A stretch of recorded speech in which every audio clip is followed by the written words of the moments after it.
Today's presenters are Yannis Galanakis, who is a PhD candidate at the University of Kent, working on the last stages of his PhD dissertation devoted to human capital mismatch in labor markets, and Samuel Mann, who is a postdoctoral research fellow for the Welsh Institute of Social and Economic Research, Data and Methods at Swansea University, working in the areas of LGBT plus economics, well-being, inequality, and political economy.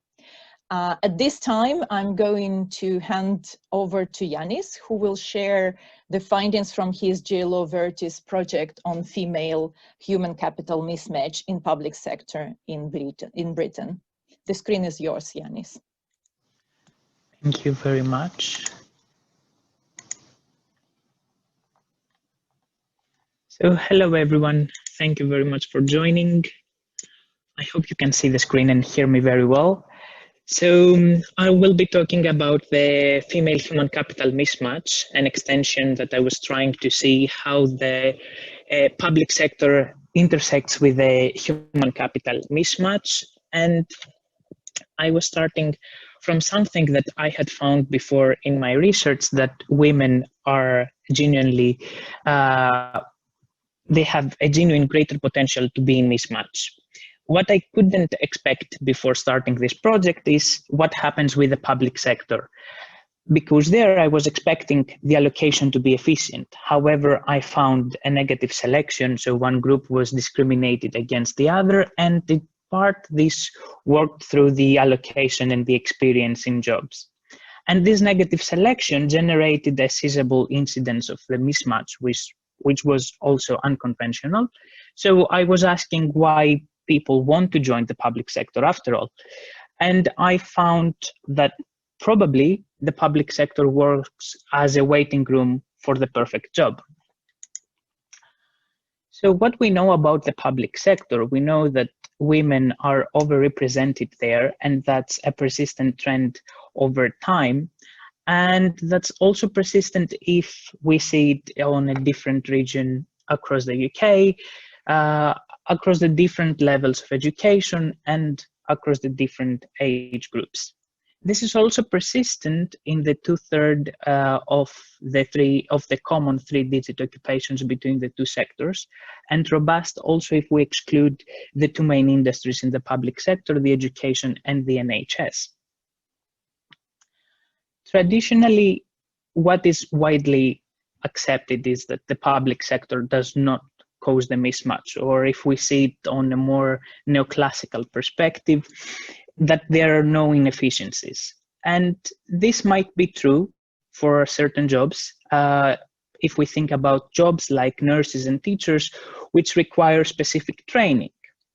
Also, we know that we have a few low-skilled jobs. So if we take these three-digit occupations and we sort them by the median earnings and the median level of education, then we can see that both for men and women, we have a few low-skilled occupations. We also have fewer transitions from the public sector. And here it's interesting to see the transitions that women have across the two sectors and out of the work. Women are more mobile, and their flows between the two sectors are similar. However, they are more prone to exit from any sector, and I think that's related to the greater inactivity rate that they face as well. So the two sectors have different goals. The private sector has this profit maximizing problem to solve, but the public sector faces additional political constraints and aims to alleviate inequalities. So this difference in the productivity generates two different labor markets in a way. So these different labor markets have different demand between the two sectors, and therefore each sector has a different need for different skills. And that's why we can see the difference between the wage distributions in the public and the private sectors. However, I think there is also a parallel mechanism here, and this is what actually I was trying to establish with this paper, that the public sector is a waiting room for the high-skilled employees. And why is that? Because we have a smaller number of high-skilled jobs or an excess labor supply to that. But let me give you an example to better illustrate the mechanism I think it works here. So let's assume we have someone who just graduated with a PhD in philosophy. Their perfect job, their match job would be in the academia. So if they're lucky enough, they will find a job directly there. However, there might be a scarcity of jobs in the academia, and they might need to wait outside until they find this perfect job. One scenario might be unemployment, but for a high-skilled person, unemployment might not be the most likely scenario to happen. So they have 4 different options in the private and the public sector. In either sector, they can have either a high-skilled or a non-high-skilled job. And probably between a job in a retail store and an admin job in the public sector, they would choose the job in the public sector. So once this person finds a job in the academia, then he would have less labor market experience relative to someone else who had it immediately after their graduation. And this is how the mismatch works for them. So with this paper, I'm trying to document the extent of the mismatch, and I'm trying to answer why do workers decide to join the public sector given the mismatch. In terms of the methodology, I'm identifying the mismatch, also accounting for the individual heterogeneity in more than one dimensions of the skill. And here I pay particular attention on the selection model for the public sector affiliation. I verify the gender bias that I was trying to introduce from the beginning, a negative selection for the public sector, which generates the mismatch. And the public sector works as a waiting area for the high-skilled employees. And it does matter where you start working when you are in mismatch, because that's the place where you're actually likely to find the matched job later on. And this is also robust with the job satisfaction, as I will show you in a while. So let me give you the identification strategy and answer who is actually in mismatch. To do so, I'm just asking the question, how many women, for example, in a middle-skilled occupation hold similar human capital to those in high-skilled ones? To answer this question, in a perfect world, it would be enough to just look at the returns to education in a usual Minserian wage equation. However, this problem is exposed to 2 sources of endogeneity. The one comes from the participation decision, and the other one from the sector of employment. So any OLS estimate would be biased and inconsistent. So if we think about a woman at the beginning, they decide whether she will participate or not in the labor market. That's the first part of the decision. And if she participates, whether she will be in the public or the private sector. So since we don't know exactly when each decision occurs and if the participation occurs before the public sector or the other way around, we need to be careful with the estimates. So in order to try and control for this problem, I restrict the sample to the employees, and I work with the selection equation for the public sector. And I instrument it using whether someone is an older worker above the 35 years of old, a public sector lag, the hours of paid overtime, whether someone is a graduate of higher education, and I have tried several specifications with single parents and the number of children. But this didn't seem to change the incidence of the mismatch. So I'm taking the linear prediction of this, I sort it by occupation, and I calculate the median. So who is in mismatch? You are in mismatch if you are in this middle skilled occupation, but your human capital is above the median of a more skills intensive or skills demanding job. So if you are on this thicker line, where the median stands here for the high skilled occupation. In terms of the data, I'm using the BHPS and the Understanding Society. as I told you before, I restrict the sample to the employees, those aged between 23 and 59 years old. I exclude the self-employed, the farmers, and those in the army sector, and the income outliers of the top and bottom, the 1% of the distribution. Now, in the public sector, we see that more women are employed, and among the women, the female workforce, the majority works for the public sector. Then I have an accounting definition exercise where I take two ratios, the ratio of the public employment shares, where it's the share of women in the public sector over the share of men in the public sector, and the ratio of women's employment shares, which is the share of women in the public over the share of women in the private sectors. And across time, we see that both ratios are increasing, which are in line with the increasing labor supply decision of women. Then I spend a lot of time on the selection, and some questions might come around on whether this is an important thing or not. And in fact, it is if we compare the selection model with some pooled estimates for the public sector. So when we see the selection model, going back to the definition I gave you before, we see that the distributions are closer, well, where in the pooled estimates, when we see for the public sector, the distributions are further apart, which implies that the pooled estimates are downward biased.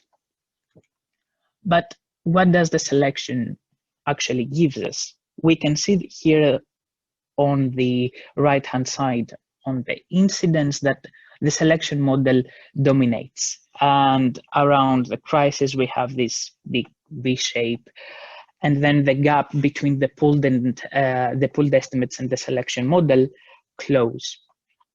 So what increases the probability of someone to be in the public sector might work as an under-reward or as a pay cut for them, or it does imply that there is a low return to skill in the public sector, and this is the penalty of the mismatch, or that the allocation into the different jobs is coming from some other skills that we can't see, so there is some unobserved productivity. Intuitively, we can think it, I think, in the following way. So if we have people who do want a job in the public sector, but they don't have one, then they accept a pay cut. Or women, they are endowed with some unobservables where they actually work in favor of the public sector. These unobservables might be some intrinsic preferences or some preferences for specific jobs in the public sector, or greater risk aversion maybe, which actually lead them to choose jobs in the public sector. So if I go back to the example that I gave you at the beginning with the graduate of the PhD in philosophy, then we see that indeed the likelihood to go into the unemployment is very small, close to zero. Also, the likelihood to wait in the private and the public sectors are very small, but still they do exist, and we still see that it's more likely to go in the public sector, and this difference is significant as well. So where is the perfect job? It does play a huge role where you start waiting. So we see that the majority that entered into the public sector, then they will find their matched job later into the public sector.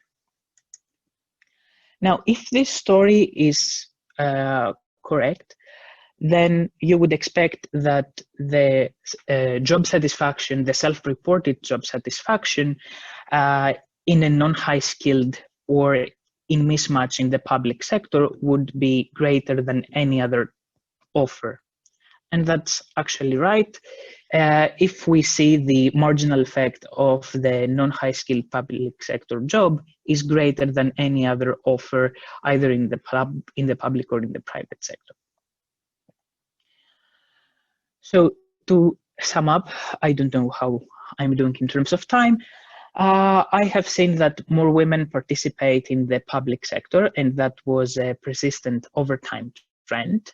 In terms of their transitions, they are more mobile, their flows across the sectors are similar, and they have greater inflows or outflows to and from the private sector. Then we saw a negative selection in the public sector, which generated a sizable incidence of the human capital mismatch. And why do they choose the public sector? It's just because it's a more pleasant waiting area until they find their matched job. And this was also robust with the self-reported job satisfaction. And thank you.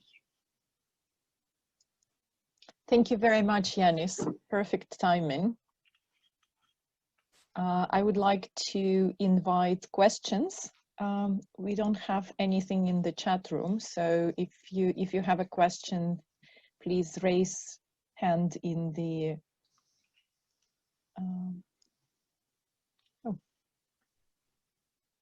or just unmute yourself and speak up.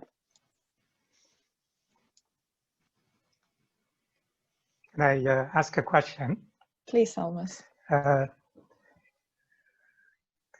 The difference between current decades of education of women and men is somewhat different than it was last decade. Women are more educated in recent years. I wonder if part of the difference could be attributed to overeducation of females. For instance, I can give you an example of East Asia, China, and South Korea. In general, there is a over-education tendencies that people are not interested in working in manufacturing, but rather they go for desk job. Could this be a factor that increases or decreases the mismatch gap between male and female in the labor market or not? Well, the greater participation of women both in the labor market and in terms of education was already the motivating part of women being exposed more to the mismatch. So obviously, I took into account this greater tendency of being mismatched. Now, I didn't compare men to women and whether they are more mismatched. I just saw their position, and I have done also two very interesting exercises. So I have taken the estimates I have for men and the estimates I have for the general population, and I have assigned them to women to see their position. And I did that so that I can take into account any discrimination they might face even before they enter the labor market. I have also seen their relative position in a restricted sample where I have only women, and I see how this also performs. I had some differences in terms of the incidence, in terms of the extent of the mismatch, but still they seem to suffer in the public sector.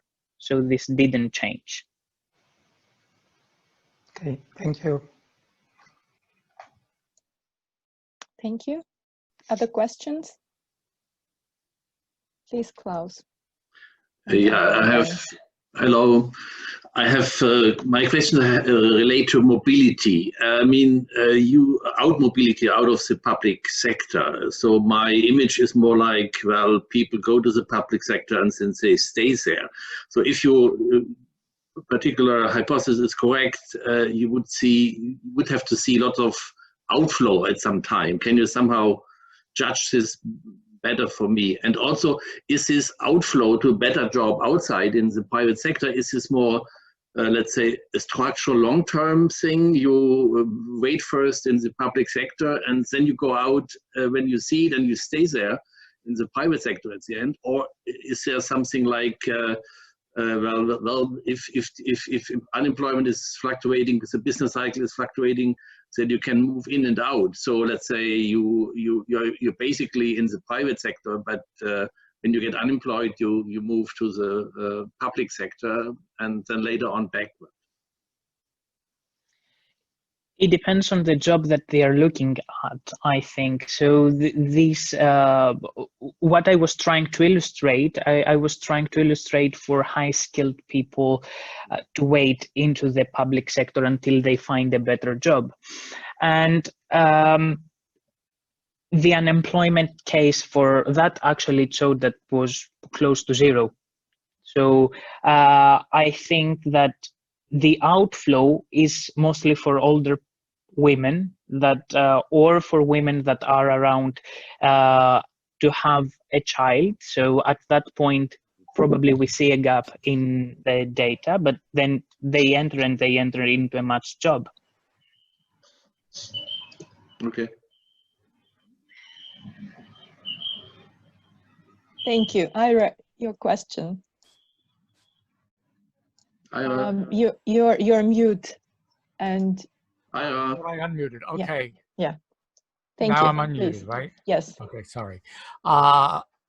So it seems to me that one reason that we find women in the excessively in the public sector is that there's relatively less discrimination than in the private sector. So maybe they're choosing that sector, and that then, maybe another selection issue or a constraint that needs to be worked in. So. Might be. I mean, I thought that the public sector would be a more fair employer anyway. That's why I tried to control for participating in the public sector. But maybe I need to think about it as well. Thank you. Ira, would you like to continue that discussion? You wanted to say something. No, I mean, everything would complicate the model more, so there's always that trade-off. So, but I think that's what a lot of work has shown, and also the work has shown that public sector usually pays more, right, than the private for comparable people. So, although I mean, I did some work on Bulgaria, in transition, and what we found was that there was actually much more mobility out of the public sector than we would have expected. So probably that was forced, though, at that time. This a bit links to my question as well, if I may. I wondered if there is some sort of evidence, in the same data in understanding society, whether people, about preferences, like why can you just show to support your story why women would like to go and work in the public sector, any sort of attitudes towards working in different, or expectations of discrimination or anything like that. I think it would kind of help. Well, for that, I would have a problem because some of questions are not repeated between the BHPS and the Understanding Society. So if I was just looking the Understanding Society, maybe I would be able to do that. But there was this recent paper, actually it's a working paper on April of 2020, which was showing that 95% of the gender pay gap in the UK was coming from the difference in preferences. And they show it using some LFS data. And sorry? Sorry, maybe I thought I was hearing another question or comment. So I think this can be, this can motivate this part of preferences in terms of the public sector. Okay. But I have some data restriction because I combined the BHPS and the Understanding Society. Well, I think maybe just like as an exercise, just looking at how your story can be supported, even if it's just one wave. Yeah. Any other questions? Thank you very much, Yannis. Thank you.